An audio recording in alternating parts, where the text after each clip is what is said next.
Sibak sa pwesto ang 35 tauhan ng Davao City Police.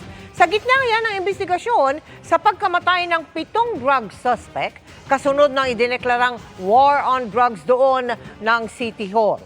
Kinondena naman niya ni Mayor Baste Duterte. Nakatutok si John D. Esteban ng GMA Regional TV 1 Mindanao.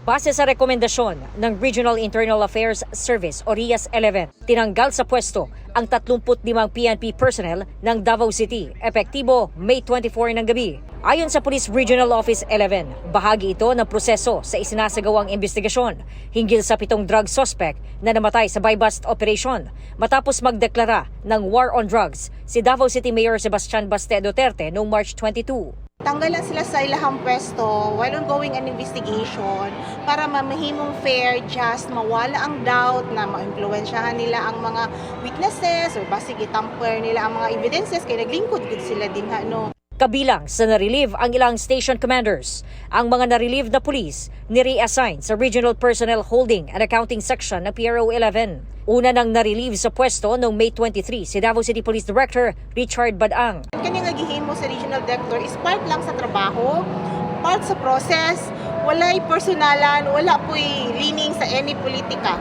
Ang pagkakatanggal ng mga PNP personnel sa lungsod, kinundena ni Mayor Baste Duterte na tinawag niyang pang-aabuso ng kapangyarihan ng mga nakatataas. Sa isang pahayag, sinabi ni Mayor Duterte na hindi umano makatarungan at wala itong basehan dahil naaayon umano sa batas ang isinagawang buy-bust operation ng pulisya base sa nakalap na ebidensya. Ipinunto ng alkalde na sa ilalim ng batas, ang city at municipal mayor ang may operational supervision at control sa PNP units sa kanilang nasasakupan. Nanawagan ang alkalde sa agarang pagpapabalik sa pwesto ng mga tinanggal na opisyales. Sagot naman ng PNP. The station commanders and the city directors were relieved under the doctrine of command responsibility. So titingnan kung nagkakaroon ba ng kapabayaan sa supervision. Kung sakasakali nga po na magkakaroon po ng findings na wala naman po silang nilabag na any existing protocol, particularly yung police operational procedure po natin, ay maaari naman po silang ibalik doon sa kanilang original assignments and position or to any other position commensurate to their qualifications.